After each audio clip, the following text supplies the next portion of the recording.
दिल्ली सरकार और परिवहन विभाग अपने आप को विश्व का सबसे बेहतरीन और जनहित के लिए सुगम रास्ता बनाने वाले विज्ञापनों के जरिए सुर्खियों में रहते आए हैं। अब यह तो दिल्ली की जनता ही बेहतर जानती है कि कितना सुगम रास्ते इस सरकार और परिवहन विभाग ने प्रदान किए हैं। जहां तक हमारी जानकारी में है, वहां तक हम यह कह सकते हैं कि अपने द्वारा अर्जित लोगों के तजुर्बों और बयानों के आधार पर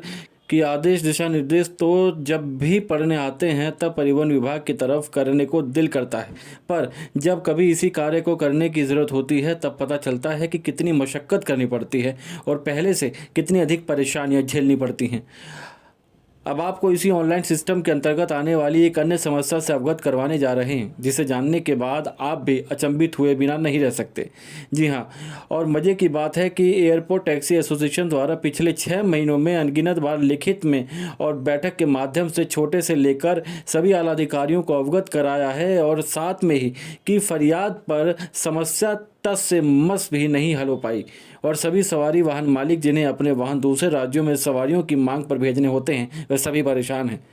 जी यह बिल्कुल सत्य है। दिल्ली से बाहर के राज्यों से आने के लिए टेम्परेरी परमिट की आवश्यकता होती है, जिसकी फ़ीस प्रतिदिन 100 रुपये है, और यह टेम्परेरी परमिट सिर्फ 3 जगह से उपलब्ध है: अंतर्राज्यीय बस अड्डा, एयरपोर्ट और ऑनलाइन सिस्टम द्वारा। अंतर्राज्यीय बस अड्डा और एयरपोर्ट पर 100 रुपये प्रतिदिन की फ़ीस पर यह उपलब्ध है, पर परिवहन विभाग द्वारा ऑनलाइन सिस्टम लागू करने के आदेश के बाद इन स्थानों पर जहां पहले 24 घंटे सेवा उपलब्ध थी, अब 12 घंटे भी उपलब्ध नहीं है, और ऑनलाइन सिस्टम में आवेदन करने पर परिवहन विभाग इसकी फ़ीस पहले दिन ये एक दिन के लिए गैर कानूनी ढंग से 200 रुपये वसूल रही है।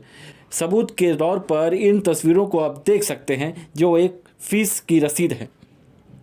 अब आप ही बताइए, कानूनन जो फीस 100 रुपये प्रतिदिन के अनुसार लागू है, उसके लिए ऑनलाइन सिस्टम में 200 रुपये क्यों? ऊपर से सभी अधिकारियों को बैठक में लिखित में अवगत कराने के बावजूद 200 रुपये प्रतिदिन लेने को क्या माने? ऐसे बेहतरीन तरीके से फीस वसूलना और उन पर कोई कार्रवाई नहीं करने के अनगिनत किस्से हैं, जो दिल्ली सरकार के मुख्यमंत्री, परिवहन मंत्री, परिवहन आयुक्त, विशेष आयुक्त एवं संयुक्त आयुक्त की जानकारी में है। पर इसके लिए आवश्यक कदम उठाने का समय किसी के पास नहीं है, क्योंकि वह सभी जनहित के कार्यों में बहुत व्यस्त हैं, और इस तरह के कार्यों से तो राजस्व में कुछ हद तक इजाफा ही हो रहा है। न्यूज़ ट्रांसपोर्ट विशेष ब्यूरो रिपोर्ट, दिल्ली।